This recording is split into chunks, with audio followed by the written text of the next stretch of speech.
let's get into Bash in Berlin. Yeah. Show kicks off. Kevin versus Cody. Man. Out the gate. Man. Hey.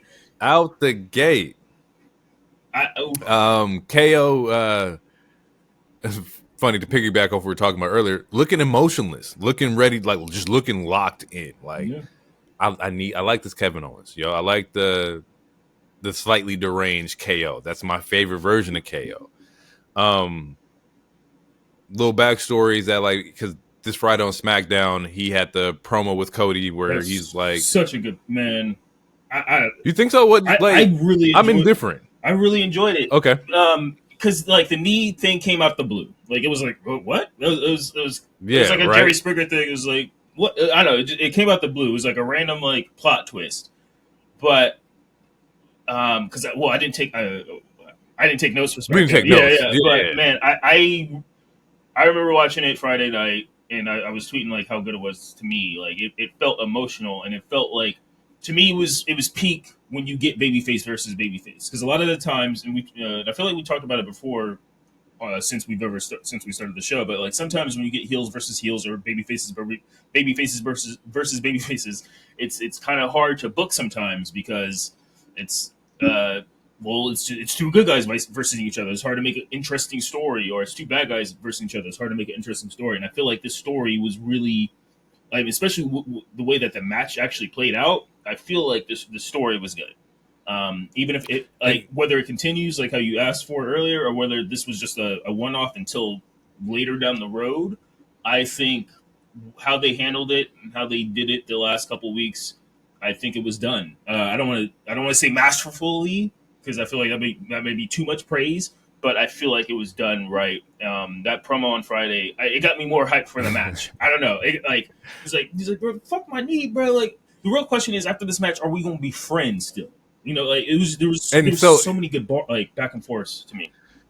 And here's you are right, because let me give you credit, because like it is two baby faces going against each other, right? In that promo, he was talking about his knee, like I don't want to beat you with your knee looking like that, because every time I beat somebody, it's like there's always a stipulation like attached to, or you couldn't do it without doing this and XYZ, and that in itself is also a very like theater-esque way of telling a story. Like it's not just good guy versus bad guy. Sometimes best friend versus best friend. And how are you going to tell the story of like I don't want to do you dirty. I want us to scrap like mano y mano, best of the best, or best at our best. Like that is a story being told. So I will give you credit for that. I'll give them credit for that too. Because when I first saw it, I was like, "Hey man, you trying to be WWE champion? What you talking about? Your knee.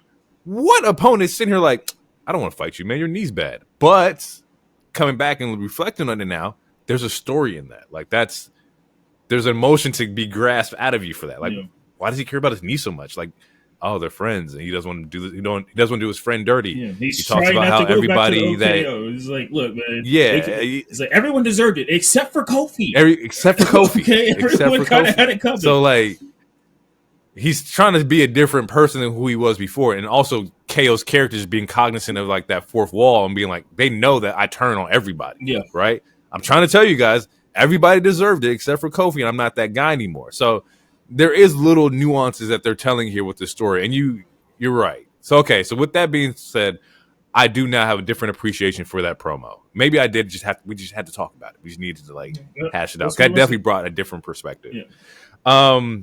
As far as the match, I like the match. I think this match was good. I loved it. I mean, I ain't gonna say it was match of the night or match of the week or anything, but I thought this, to me, from all the people that were like, Cody's title defense is like, to me, this is Cody's best title defense. I would say AJ in France was close, but to me, this was the best title defense. You're right. Like this is the best match of his reign thus far. Of Cody's reign. Yeah. To me, it was a fire, man. Like the 50-50 fighting that was going on was fucking great. There was so many multiple fire. Like it was just hard to, because I watched the show late last night and I was trying to be locked in, but there's a frog splash outside that was dope. Man, the Rolling Senton, the Cody cutter that Cody did, the disaster kick. there was a part in the match where you see Kevin Owens hesitate to do a chop block, and he pays for that.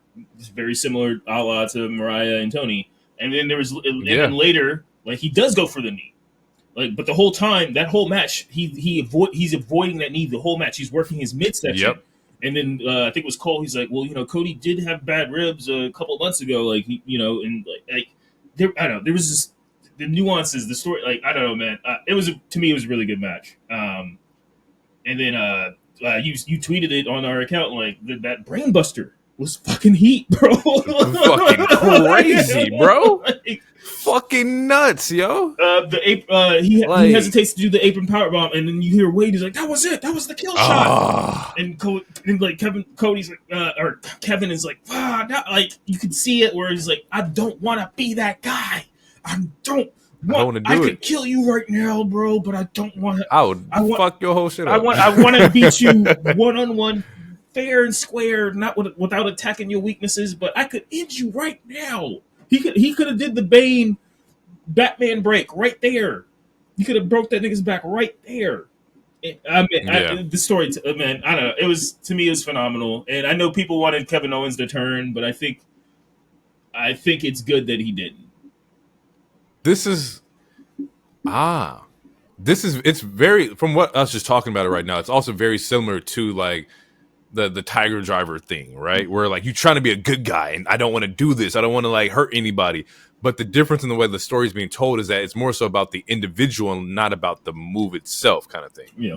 I think that was also probably a little bit of disconnect with like Ospreay, is that like, we're not hashing on anybody, but just like the disconnect between that story is that we need to make it feel like he's trying to change as a person rather than like just not using the move at all, kind of thing. Yeah. And the other thing also that made granted, the people still popped for the Tiger Driver 91 when it happened. Absolutely. The other thing that made a slight disconnect is that Ospreay started having that opinion once Daniel got hurt, but then Daniel was back on TV in 2 weeks. Right. So, there was no so it's like, there was no payoff to you. Yeah. Yeah. Like so. Right. So if he did that move to someone that got written off, and then they went to WWE or went to TNA or some shit, then I feel like they would have hit a little harder. But like the crowd still popped for it and whatnot. Yeah. But yeah. But the common theme is that like just trying to draw like emotion from you not doing a move or you're not hurting your friend, or very in the same like realm of like entertainment. Yeah. Because in this match with Cody and KO, is that like you can see the hesitation, like you said, like even when he did the Cody cutter and his leg gave out, it's like he's trying so hard not to be like the typical just masterful or like the what they used to call him, like the opportunist. They used to call Edge it, like the perfect opportunity, like or the fuck something. But like he's not He's not trying to take advantage of every opportunity the dirty way. Yeah, he's attacking your weak points, attacking the parts that you know are injured. Like he essentially he made his, like, it's like if you play one of the WWE games or whatever, you see that like, oh, this person's legs are dark red, but instead of attacking that, let me make your chest yellow, or I was just working the chest. It's like, no, we're telling you what to do. You just don't want to do it to win. It's a good match, man. I think you're right. This is definitely Cody's best match out of like his title defenses. The reason that like, before we get to like my post thoughts, but there's a nitpick for me. The multiple crossroads, they have to mean something, bro. Like when you did it to Roman, it was like, okay, you needed 3 to take out the big dog. Yeah. And after they started doing a little bit more and whatnot, but like in this match, he did them a couple times. I think he did like 2 and he still kicked out of it. So it's like when you're doing like these, continue the trio crossroads, like this has to be that's it. So what's the point of doing 3? So maybe this is my nerd brain kicking in, because like in the video game, this new last 2K, like you have the super finishers, and the super finisher is the triple crossroads, or like a super RKO or something like that. With this one, what happened on the show? Yeah, Cody does 2, and then it gets interrupted. So I feel like, and then eventually he hits that 3rd. So it seems like 3 crossroads can take somebody out. It's better if they happen back to back to back to back, but it's not super crazy if it gets interrupted, but you still get that third one quickly. It's weird. I feel like there's a lot of math that needs to be done that I'm not willing to do. But I do feel what you're saying. I feel like to me the triple Rhodes still means something because that's how he beats his big heavy hitters. That's how he beat Roman. That's how he beat Brock. I think that's how he beat Solo. But usually, like, it's one or two. The triple is the super one. What happened with Kevin is that he was able to break out the first two. He broke the pattern, but that third one still hit. Man, I don't know. There's more math. Delayed. It was a delayed third. There's more math. I'm willing. There's a lot of math in it, but it's just the point being for me is that like when you're doing that, like that's like this has to be the end chapter because afterwards, like what's next, bro? You're doing 3 crossroads. I have a similar thing with later when we talk about Drew and Punk, but like it's like, bro, this is the end of the match. You're either doing it to wipe somebody out or you're doing it to rub their face in it. What are we doing here? Kind of thing. That was my only nitpick with the match. Other than that, like I think the match was phenomenal. I think that Cody survived 2 stunners. We got to talk about that. He survived 2 stunners too. This was their black and gold, or dare I even say, this was their AEW match where it's like we kick it out of everything. Like you gotta kill me. You gotta kill me. But yeah, no, I do feel what you're saying. But see, I don't know if like KO's finisher is the center, but in my head, I think his finisher is the fucking pop up. Like once KO does the pop up, I was like, okay, the match is over. I don't think he popped Cody up with. He tried. He tried to, and it was reversed into. I think it was reversed into a disaster kick or some shit. The story that I think they're telling with KO is like the, where's your dog at? Like, yeah, he's not the same KO. Like he's getting soft. He's hesitant, you know, and it seems like he's battling internally on who the fuck he is right now, which is kind of like a running story, a real life story with Kevin Owens, as far as not real life, but like as far as like his stories in WWE. He's like, who are you? Like you've been helping people for so long that like we haven't found KO the individual in a really long time, right? And like, can you still have that killer instinct without being? Yeah, are you still that dog? Yeah, and to me, it's like, can you still have that dog in you? Can you still have that killer instinct without being a piece of shit? Like, can you still be that kind of person without betraying your friends? Yeah. Like, yeah, can you be without killing your friends off? Yeah, that's you know. And I think that's another layer that adds to the layer. It's like we proved. I mean, I feel like in this match, he proves like he has it in him. Obviously, he still hesitated, but it's like, can you get to the top, such as a Cody Rhodes has? Can you do something similar to your friend that you're fighting right now without having to, do the apron power bomb, without having to attack their weaknesses? Can you make it to the top while still keeping your morals, but still have that dog in you? You can keep your morals and still have that dog in you. And I feel like he's battling like, can both of those things coexist for him? Can they coexist? Yeah, that's true.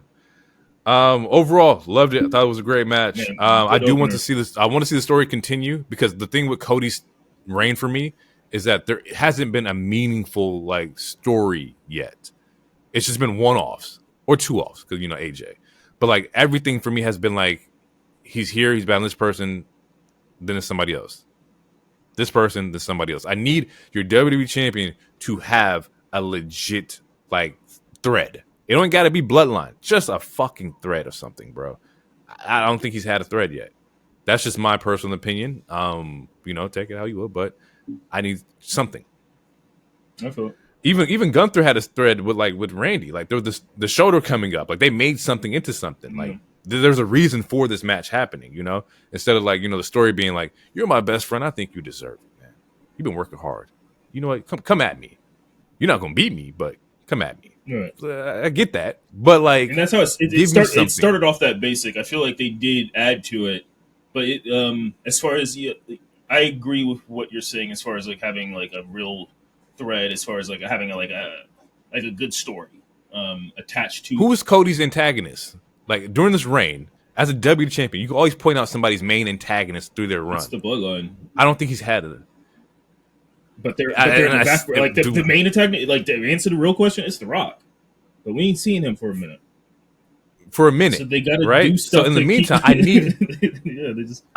need your Iron Man 1 villain. Before we get to Thanos, I need you to, where's your Whiplash? I need somebody to kind of be here to kind of like fuck you up for a little bit until we get Thanos. You just listed villains that died in the first film, my nigga. Whiplash died. But we need something. I need something, bro. I need a threat. I need one. Who's your side piece antagonist that you like? Yeah, you the enemy, but we got something. It could be Shinsuke. But the question is, does the audience want to see them feud again? Because they feuded for like 2 months or 3 months or so. They don't. He just needs he needs one. He needs somebody, bro. They don't want to see Shinsuke though. They don't. I mean, I want to see Shinsuke. They don't like Shinsuke like I like Shinsuke. I want to see Shinsuke do something.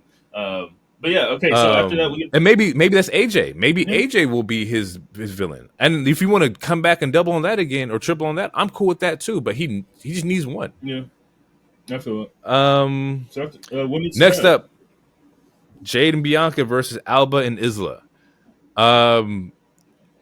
My thoughts about this match is that the match didn't get its steam until the hot tag happened. I feel like the match was a little bit of the 2v1 aspect of keeping Bianca from Jade from making the tag and whatnot, and that was kind of a little cat and mousey. But once the hot tag happened, that shit picked the fuck up. Yeah. Like it was good tag team. It was cooking from there. I really enjoyed this match. Okay, I think once we get that hot tag, man, Jade looks great. She keeps getting better and better. I feel like there's still gears that are rotating. There's still things that are that still need to click. But I feel like if you take this current Jade that we saw at Bash, with the Jade that we saw at WrestleMania, with the Jade that we saw in AEW, those are 3 different Jades. She's still getting better. The crowd's reacting to her great, but not by much. There's not a lot of difference to me. I think that in ring wise, right? Jade's more orchestrated. She's slow. She's able to slow things down. Things are paced out very well, right? For WWE. As far as character image, it's been the same no matter what. The same way she's being shown here is the same way she was shown in AEW. The production value is way bigger in WWE. I think that and it's similar to, I was going to talk about it after this, but similar to the question that the guy asked her is that, she's about AEW. She said, oh, she's tired about AEW. Started answering questions about. She's tired of answering questions about AEW, which is valid. But I don't think his question was predominantly based around AEW. It's more so how are you training? How are you looking? How are you acting different? How are you moving different comparative to you were in AEW? Because as far as character wise, she's been signed since November. We're 2 months away from a year, right? Has there really been that big of a change for a year? I don't think so. If you watch a match in AEW and you watch this match at Bash and Learn, you will see that change. And yes, the production value makes the presentation look different, but overall, presentation, it means a huge amount of deal especially when it comes to wrestling. It does, but let's say in-ring ability in AEW wasn't the greatest, right? But presentation of the 50-0 and whatnot was a lot bigger than the tag team. What?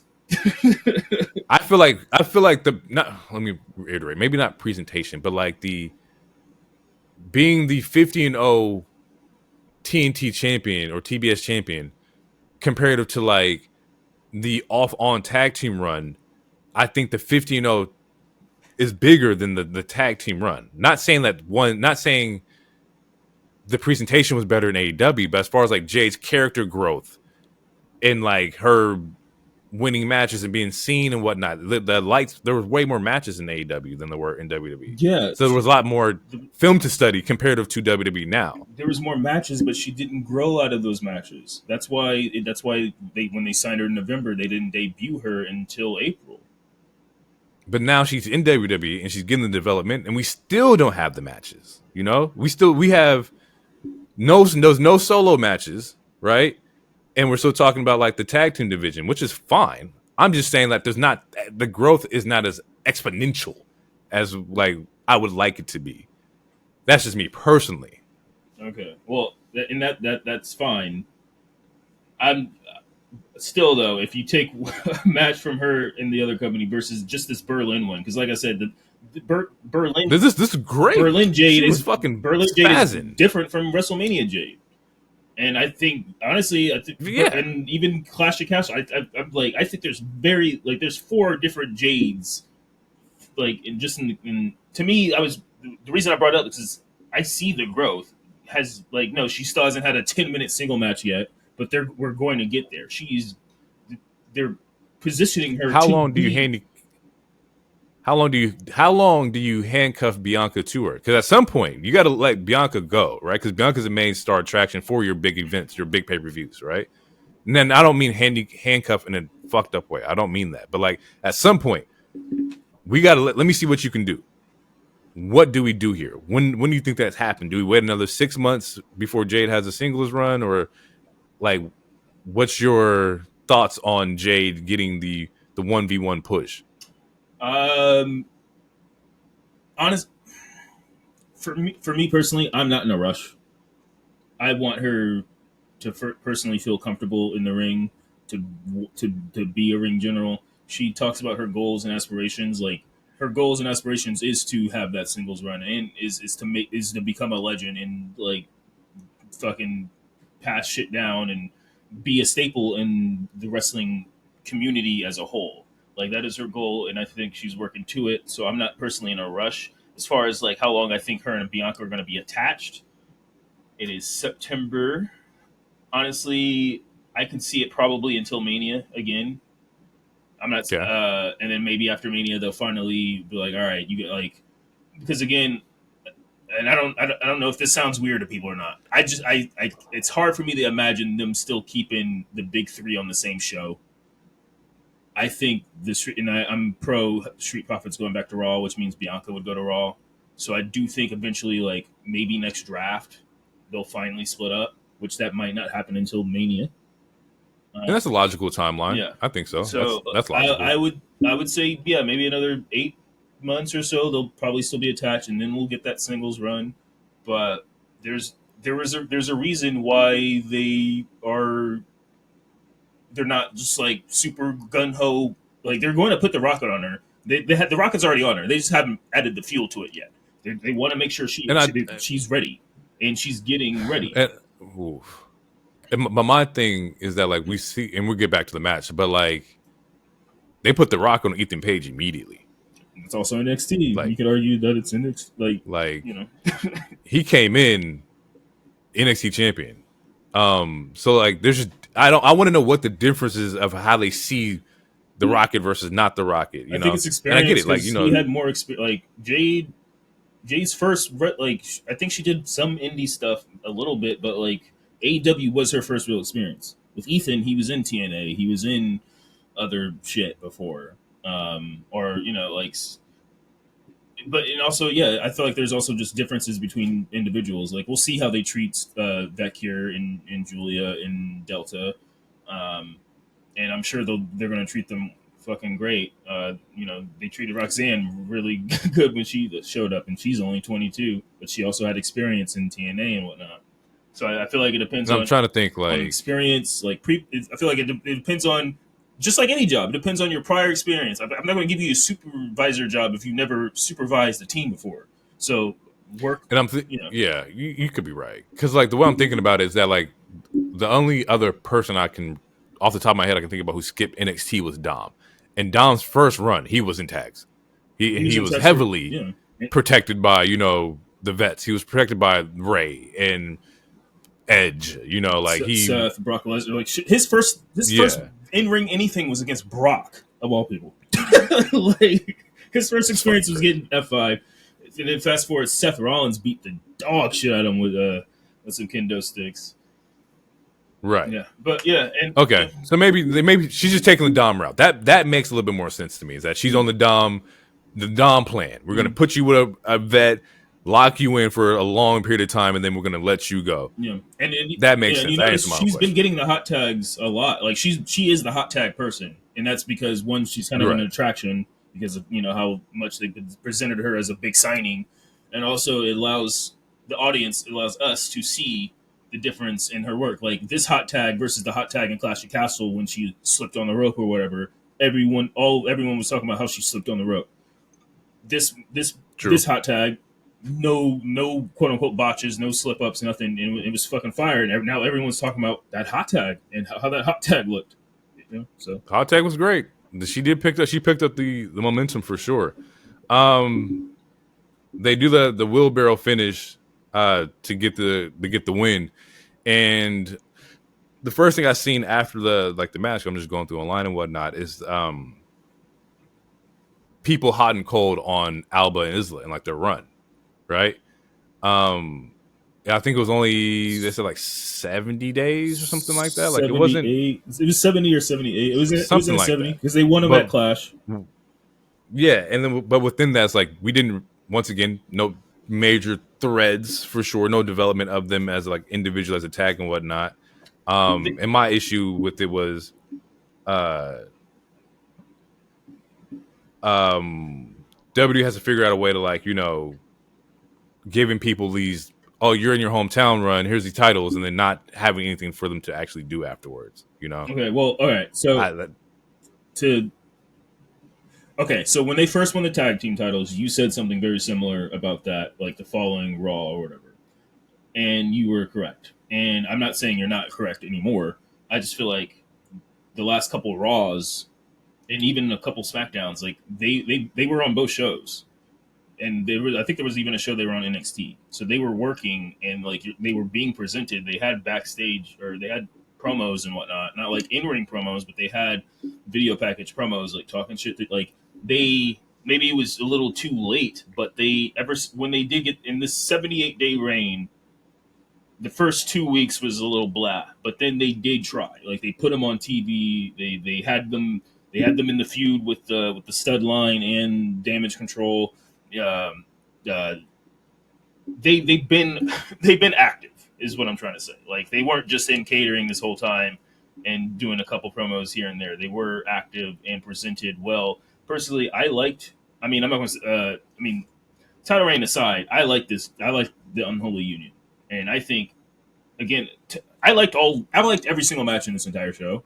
So just to be transparent, this women's tag to me was really good. I think all four women were working their asses off, and Isla and Alba, they're going to get another run. And I feel like they were presented in this particular match. They presented well, and even in the match that he won a couple of weeks ago when they won the triple threat, I think they were presented well, and they were presented as threats.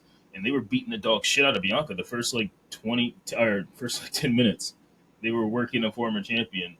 I think it's just the focus element again. Yeah. It's like, you know, we're putting you against, you know, Zoe, Shayna, and then we're gonna put you against Bianca, Jade, and there's Damage Control. But it's like the focus element of, like, they're the champions, they're the big dogs, they're like the hot commodity. Let's have them focus on like this feud with Jade and Bianca, and then, you know, we can go into Damage Control. It's just it was a lot of like chaoticness with the way like their stories are being told. Yeah, the women's division. Even like last week, we got or maybe the week before, Blair joins. So where I was watching this match, I was like, okay, maybe they retain because Blair comes out and interferes and whatnot. Yeah. That extends their run a little bit, you know, and they can continue being Unholy Union and building up their stock. It was just interesting because, like, we all know we love Jade and Bianca, right? But does Jade and Bianca need the belts to be how great they are? Fuck no. No. And the thing with the recent our recent development of, like, hey, these titles are used to elevate, you know, certain talents and whatnot, to at least catapult you to like a different level that you weren't before. And I don't know if like that did it all the way yet for them, you know? Yeah. I feel like they're. Yeah. No, I can agree with that. I feel like it did it somewhat. I mean, I don't know. I like Alba and Isla, so they're dope. And I like them. I mean, I've always liked them, but I feel like I like them way more than I did 2 months ago when they weren't doing shit. And I feel like a part of that, and we talked about this multiple times, is fleshing out this women's tag team division, and actually making teams and storylines that don't just involve, all right, it's time for a title match. Now we're in a storyline where it's like, you can have feuds that don't involve the title and shit. Which that's a problem with every title division. Like sometimes you need feuds. Like we need a mid, like Carmelo in Andrade. That's a mid card feud that doesn't involve a title, and it's a rivalry that and they've been smoking that. They've been hooping, and everyone's fucking with it, and it doesn't involve a title at all. And we need that balance, and this is in every company. We just need that balance where we get meaningful storylines to people who aren't, chasing titles. Chad and Wyatt 6, meaningful storyline, has no titles involved. Like we need more, and that's always been a problem with the women's tag division because there's not. It's hard to call it a division when there's not that many women tag teams in there, and then most of the time it's just like makeshift. There you go. They're makeshift single wrestlers into like tags, and I just need a little bit of that focus that we do have on the men's side, of them not having titles in the stories to make them great, to be in the women's side. That's the only thing that's missing. It's like I say, it's just the focus element. It's just the women are doing the best with what they have for sure, but it's just let's just take a little bit of like this Andrade shit. Maybe we can like throw that into the Unholy reunion and that shit. But it's also a lot of like character work that has to be done too, to where with Pure Fusion Collective, I don't know about you, but it's not hidden for me. I hate that fucking name so much. It doesn't make any shit. It sounds like a fucking like restaurant. I can't say. It sounds like a fucking Asian restaurant that makes burritos. So you get teriyaki burritos. It's like this is fusion. Yeah, no, I don't like that. But you're right. But it's like there's no Jade and Bianca are the biggest characters in that division, right? Which is why I feel like they have the titles back on them. Yeah. And that's not the other people's fault under them either, No. Like I said, I do like Unholy Reunion. I do think that the addition to Blair makes the group even better. If it's an official, Damage Control has been trying to find Damage Control has been trying to find their identity ever since you lost Asuka, which is a big piece, and you also lost Bayley, which is a big piece too. And now you have Coda. So now it's just Kyrie and Io, and we now fall into like the promo thing, right? Where the English is not their first language or whatnot, and the connecting to the fans that way may be a little bit different as well. The thing is with them though, is that their talent is fucking phenomenal. Yeah, the fans they can fucking wrestle. The fans have no problem connecting with Io and Kyrie, and not even on no freak man shit. You can speak Japanese to me all show. I don't give a fuck. That's Kyrie and Io. But it's just it's important when WWE is so promo based, right. Like they're very talking to the fans base. That can definitely be a hindrance of sorts. It's just I see it. They just need a little bit of injection, a little bit more fine tuning over there, and then everything will be fine. Otherwise, though, to get back to the original topic, this match was good. I did like this match. Like I said, ever since the hot tag happened, it went up from there, and that was the most jam-packed action that we've seen on the women's side or women's tag in a long time. Yeah, it was a really solid match. Highly. It was great. After that, though, we get the strap match. We get Drew versus Punk, and before the match even starts, Punk attacks Drew. Beats the hell out of him for a while.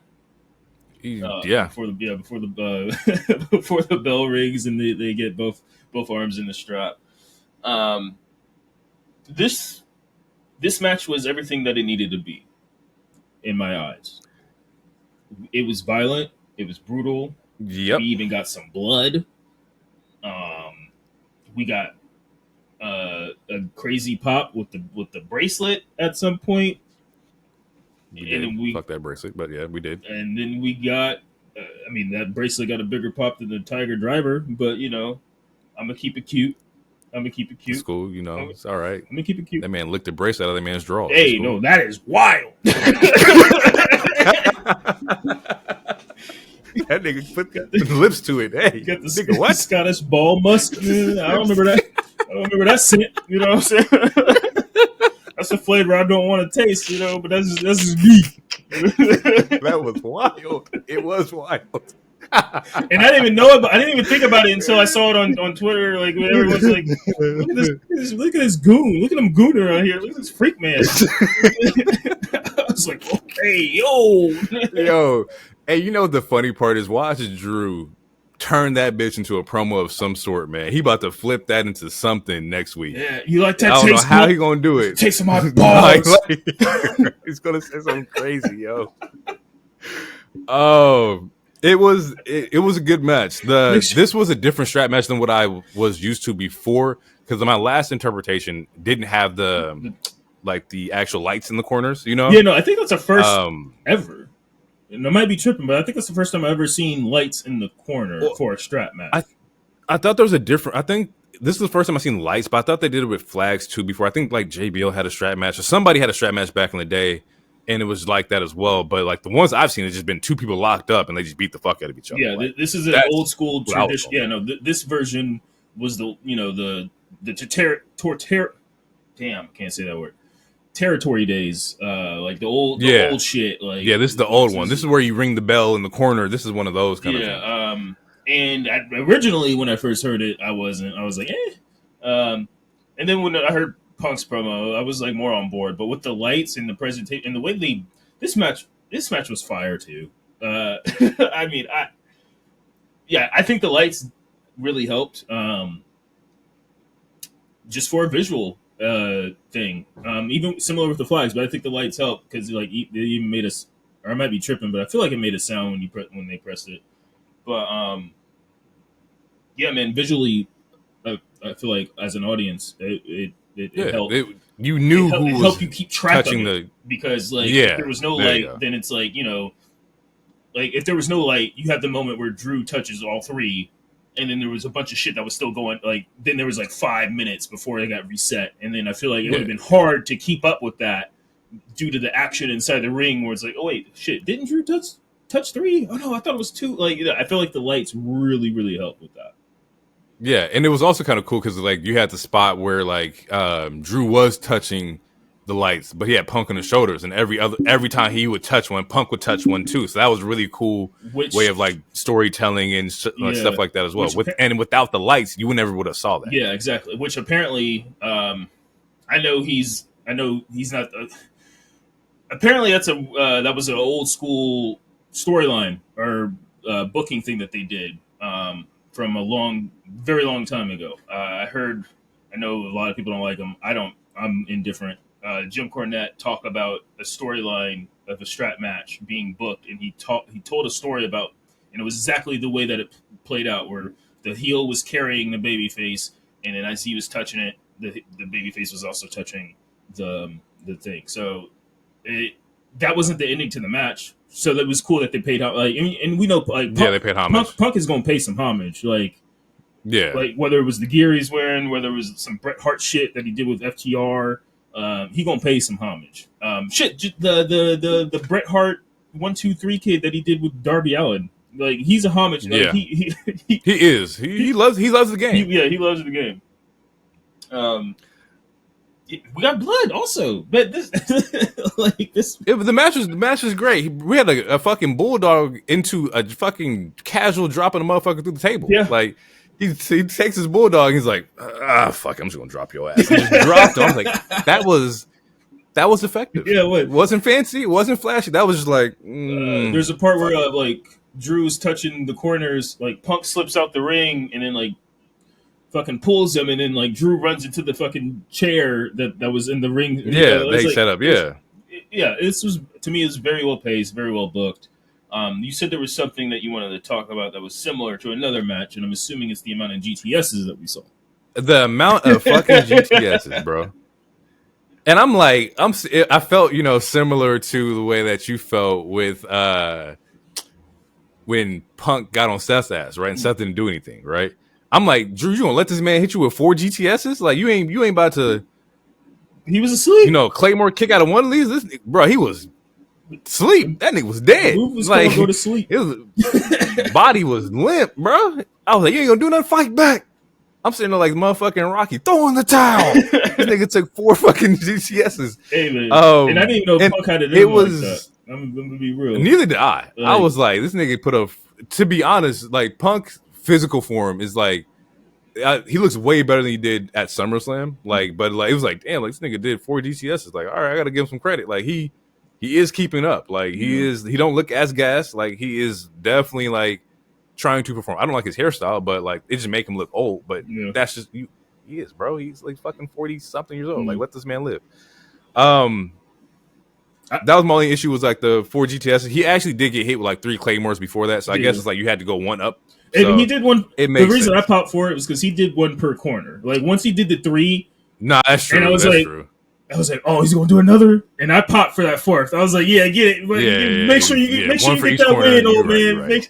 To be like, you're right. But at the same time, I can I can hear like because it was. I could hear the argument was like, similar to when I was like, oh, Swerve just eating the Psycho D. I could hear the argument was like, did we really need 4 GTSs? 4 of these motherfuckers? But then again, we got 7 tsunamis one for each corner. The other week. So. No, that nigga's different.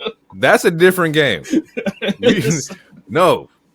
We got 7 tsunamis and that nigga fucking tsunamis nigga off of the cliff into the car this week or last week. Was it? Yeah. Like that Bronson Reed, leave him the fuck alone. Yeah. Like I don't know who y'all trying to play with. I know Miz is like, I'm gonna go avenge my friend. No, don't. All right, it don't end well for you. I'm good. I would be like, was that my friend? Really though?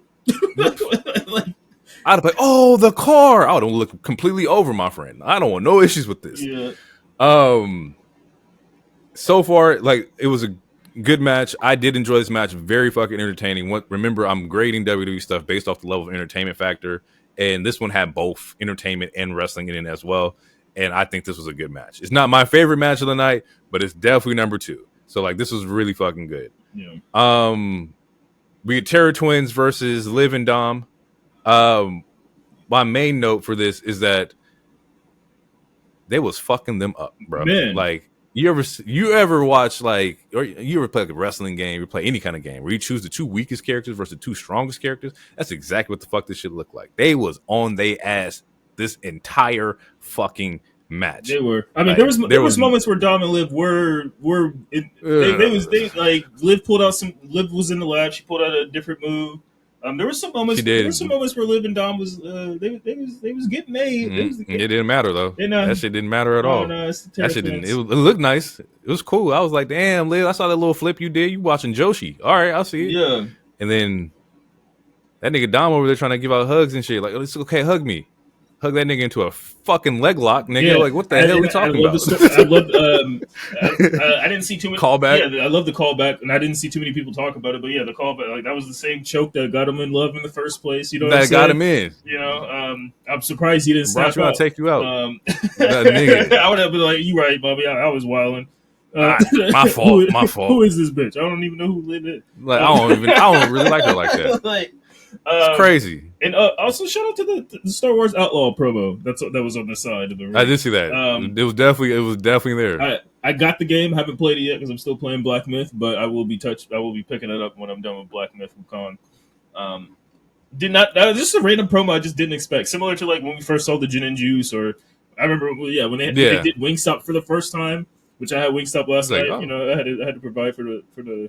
You know. And that brings up my point with like LED promos. Like I'm cool with them being on like the like ringside, not ringside, but not on the apron. I like them on the borders of like the audience or whatnot, or barricades. Yeah, But like I love the classic look of the apron in Berlin. Like something about that just felt really fucking like old school to me, and I love that. Mm-hmm. Just it hit with me when I was watching the Kevin Cody match, and also hit me when I was watching the Randy like Gunther match. It just felt like legacy. It felt the aesthetic just felt different without the LED boards around, and plus the smaller arena also made it feel more of like a legacy kind of match too. It's very historic feeling to me, to where like I would be surprised if somebody took any match from that night and kind of put like the old retro like filter over it. It would feel the exact same. Yeah, I see what you said. Yeah, felt like an old Raw, like a. Before they got the real money, you know, it was like very golden age, very leg drop and elbow drops. So that kind of fucking wrestling. The Liv Dom match was great. I loved like the angle of him getting choked out in the corner. Yeah, the doubles razor edge spot. The double razor edge, bro, was fucking lit. Like, come on, bro, that shit was fucking hard. I did also make a note that Liv almost killed herself doing a fucking dive out the ring. Oh, yeah. But other than that, like it was good. I don't know if this is. Oh It's not the end of their feud. no, it's not the I'm end. assuming bad blood.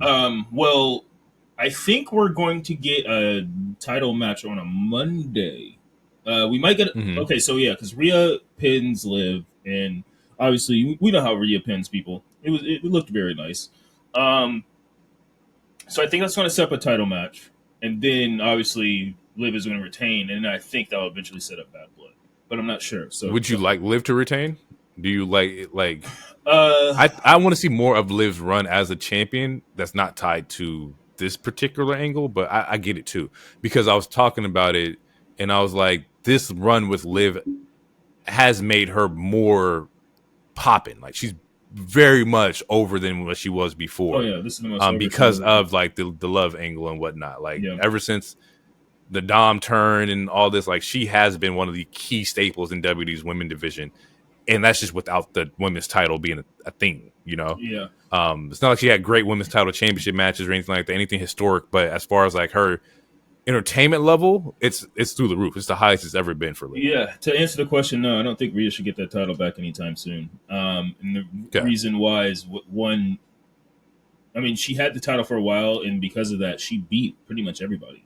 So if she gets it back, even though she's a babyface, there's she's pretty much again beaten everyone on that roster, whether right. heel or face. So I think having her not get it would be better. But then again, it's like, what do you Yeah. do with her until then? Which that's not our job to figure out. But I would Nope. say, yeah, I don't think she should get the title back from Rhea. Only because And I don't know, like, there's no other competition for her. I mean, you can run shit back, obviously. It's wrestling. Anything is going to be ran back at some point. But, yeah, no, I don't. I think they should hold off on it until we get a draft, or maybe she wins the Rumble, because I don't think. Did Rhea win the Rumble? I think Rhea won a Rumble, didn't she? Yeah, I think she won the Rumble to fight Charlotte, uh, right? Or am I tripping? Huh. I gotta look that Yeah. up. I do know. While I look this up, I do know that like if Rhea doesn't win and is Liv, I would like them to run the Zelina Liv. Oh, I mean, There's a lot. There's some meat on the bone there. There's still some yeah, story that can be told. yeah. Especially just Um, based off their Twitter. like they, yeah, maybe that's it too. Maybe that's like them keeping their feud hot, making us pay attention to it and whatnot. Yeah.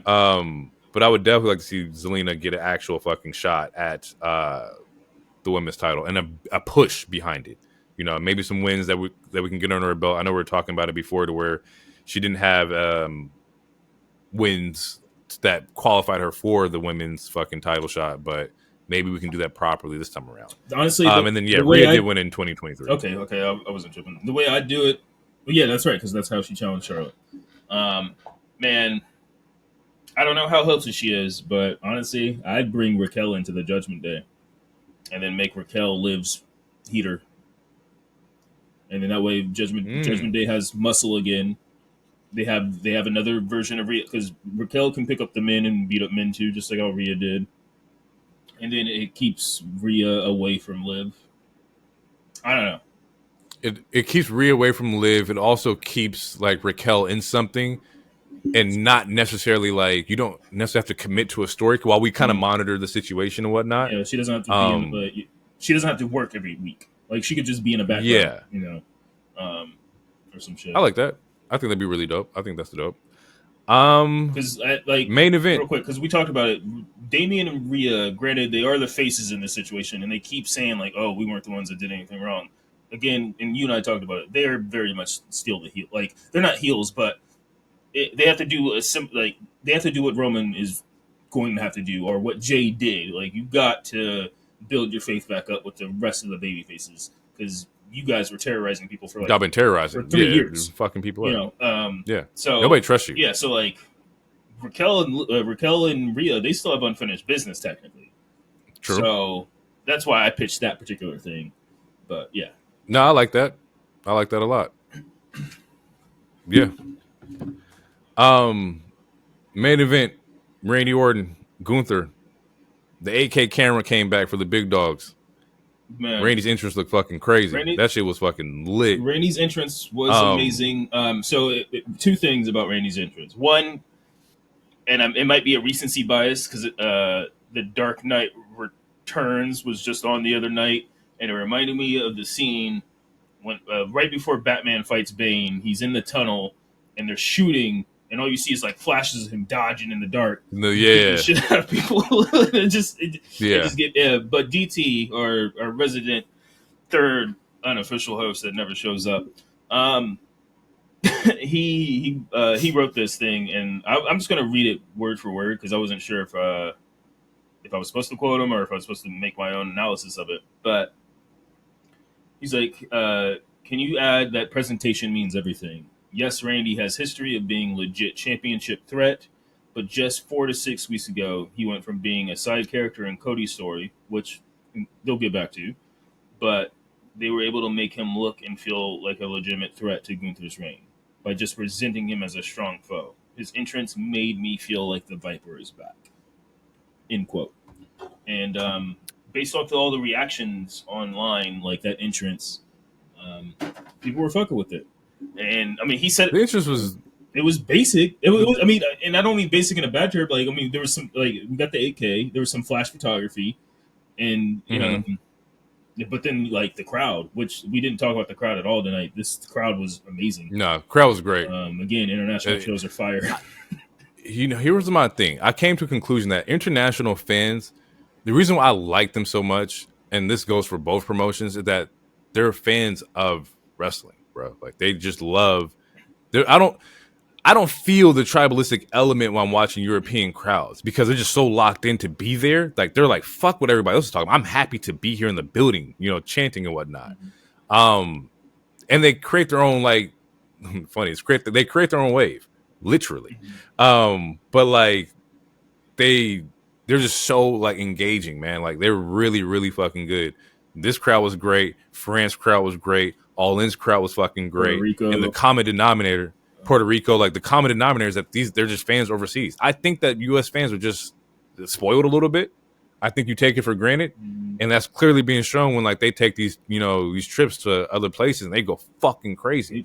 And then what's going to happen is that they're going to go to an American show and they're going to try to replicate it, and you can't because y'all niggas not in unison as these motherfuckers was over here. Like, bro. People can't you can't get no wave popping off in the States. It's not going to happen. Nah, bro. Niggas eating popcorn and hot dogs and shit. Like, too concerned, bro. Let's not down talk a good glizzy. I mean, there's nothing wrong with a good glizzy. Oh, I forgot. My bad. I forgot I was talking to Professor X of the hot dogs over here. Hey, man. To me, my glizzies.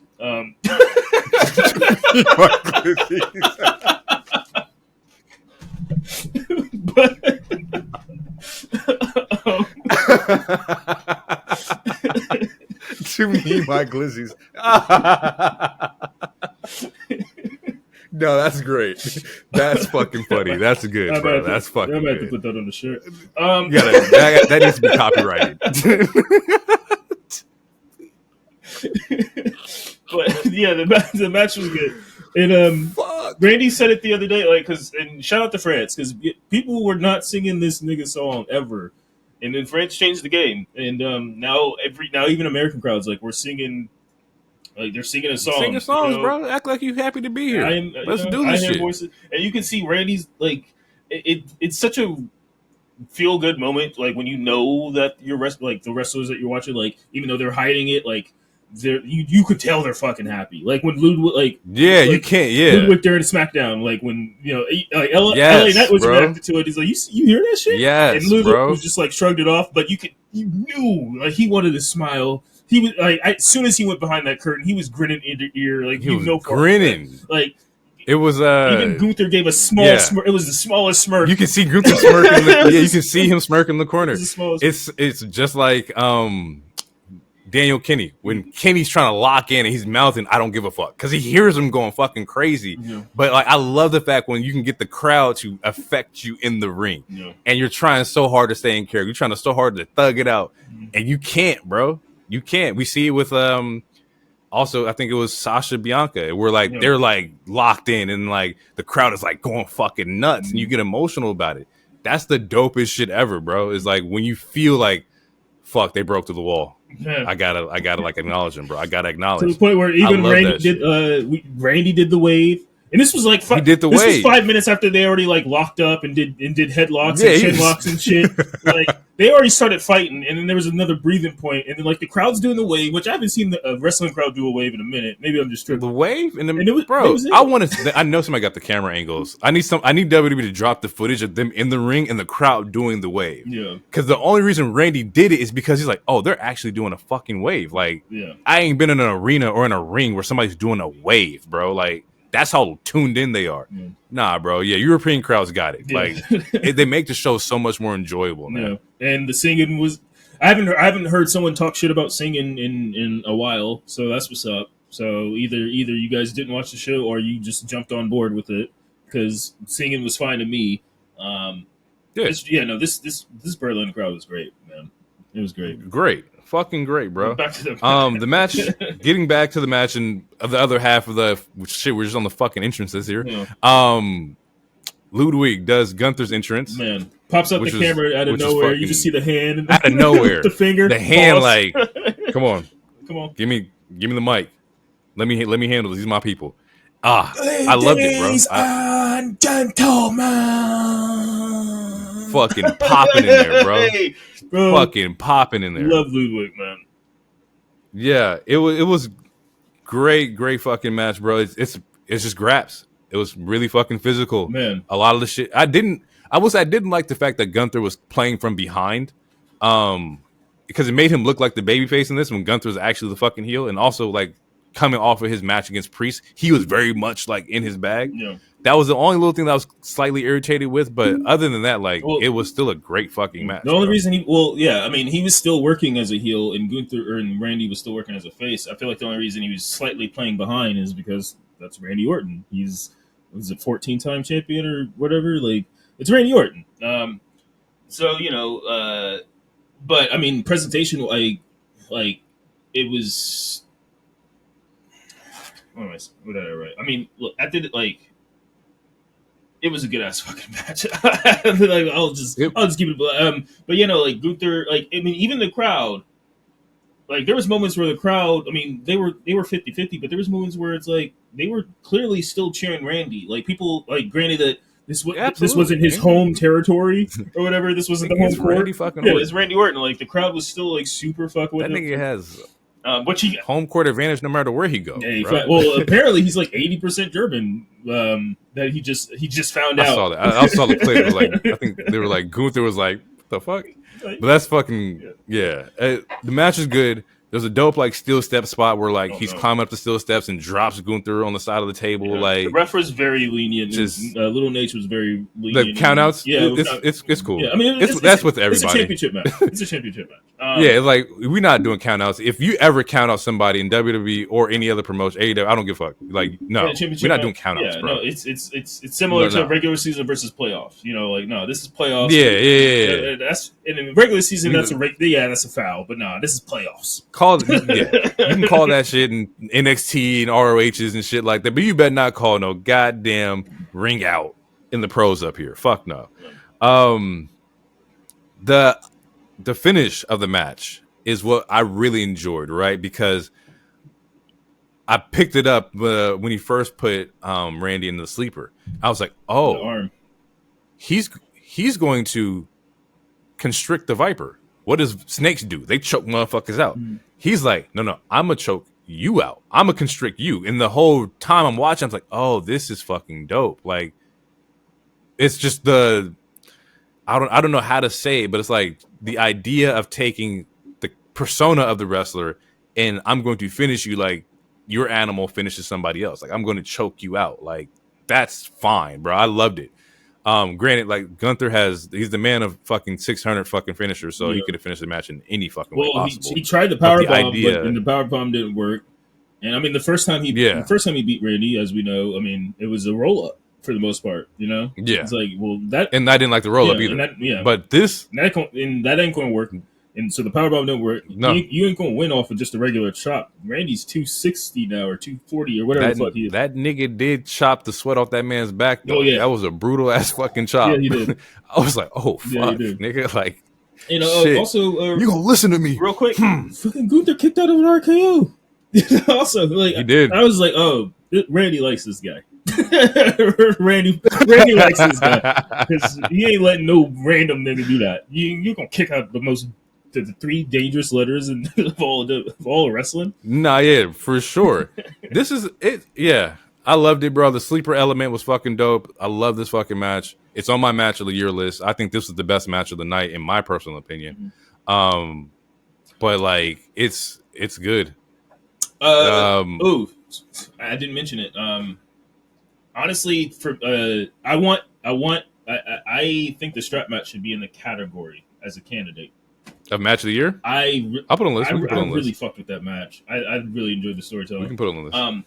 But this match, this match was fucking great, and the way that it ends, like they end in a handshake, like it's someone was like passing no turn, no bullshit. Someone was like, "Oh, it's the passing of the torch." Like Randy literally just said he signed for 5 more years, so I don't know if he's passing any torch. This nigga signed to 2029. I was like, "Oh shit, all right, bro." But it was definitely a sign of like, it's the old football commercial where homie hands him the jersey.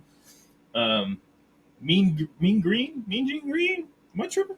Y'all know what I'm talking about. The black dude, he hands a little kid a football jersey as they in the tunnel.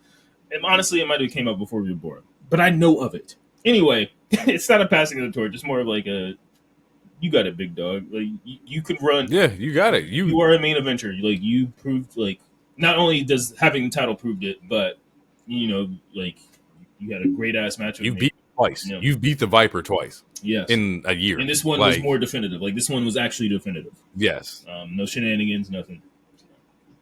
Yeah, I loved it, bro. I think this is great. I think it's a great first defense for Gunther. I'm just curious on who's next. Who do you line up next? Who gets the next push? I don't know.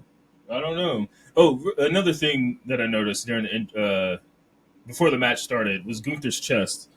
That shit was already like red and beaten up. Yeah, before he was already red, bro. Like it was like, what the fuck were you doing? Well, he fought Ilya on the 30th. And I was like, that was Ilya. I was like, that's why that shit. I was like, I was like, yeah. And I was like, I saw the that dark match. Yeah, I was like, which y'all motherfuckers is pussy made for that shit too. Don't be throwing no Ilya and no Gunther on no dark match. I see you niggas, bro. I'm calling y'all motherfuckers out. Fuck all that, bro. Put that shit on TV. Yeah, bro. Now I gotta sit here. I told in the group chat, I gotta sit here and wait until Money in the Bank 30-32 just to see these motherfuckers go off, bro. Don't do that shit to me, bro. I was so tight. They said for a dark match for the free before the niggas ain't even sat down yet, bro. Nah, I was tight, bro. It's because dark matches are canon. I know what the next feud is. That better be the next feud. I know what the next feud is. I'm gonna go down to Connecticut. I'm gonna have some words with some people. All jokes aside, great fucking pay-per-view or PLE. I did really like it. I got this one as a 4. Solid 4 out of 5 for me. Oh wait, okay. Well, you ranked AEW out of 10. No, it's fine. No, you're okay. You're, like scoring wise, you're giving it damn near the same grade. It's just one you gave out of 10, the other one you gave out of 5. I just think it's 5. You're right. And AEW might be a little bit lighter. It might be 7.5. It's definitely. I want to give it an 8, but it's probably somewhere around the 7.5.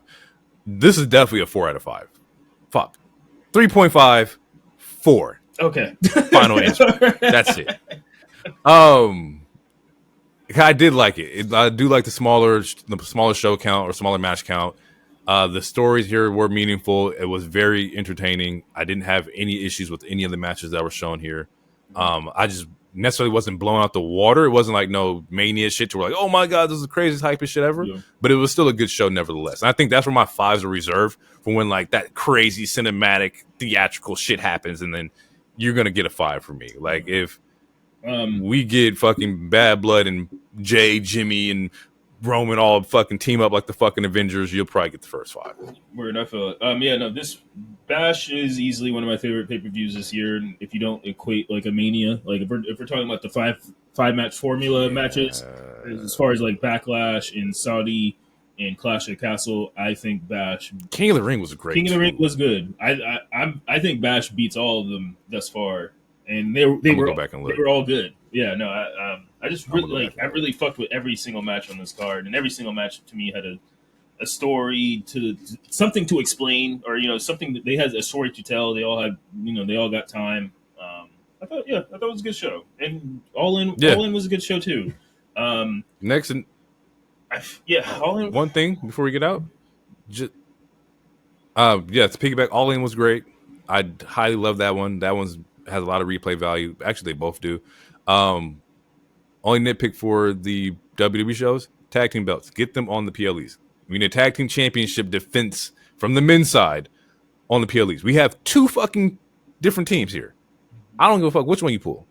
Somebody got to defend some shit in like these pay-per-views. Like, give them a shot to like show the fuck out. Yeah, I mean, that's it. They need to flush out both those divisions because Raw has like no tag teams, or for the most part, yeah, they gotta flush that shit out. Who the fuck is Judgement? Would you put Lucha Bros would you have them skip NXT? If Lucha does sign with WWE, do you have them skip NXT? No, not for me.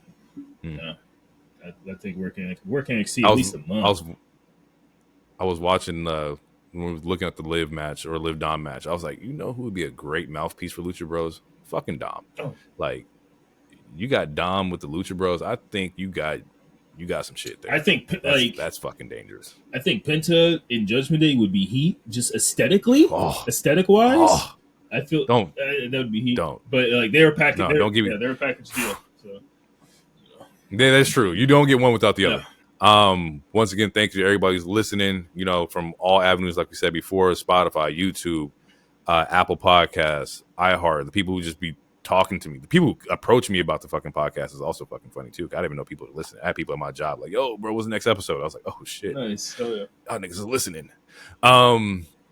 So yeah, it's shout out to everybody who tunes in, man. We can't wait to give y'all more wrestling, more grabs. But we're gonna get out of here. We will catch you guys in the next one. It's been real. Peace out. Too sweet.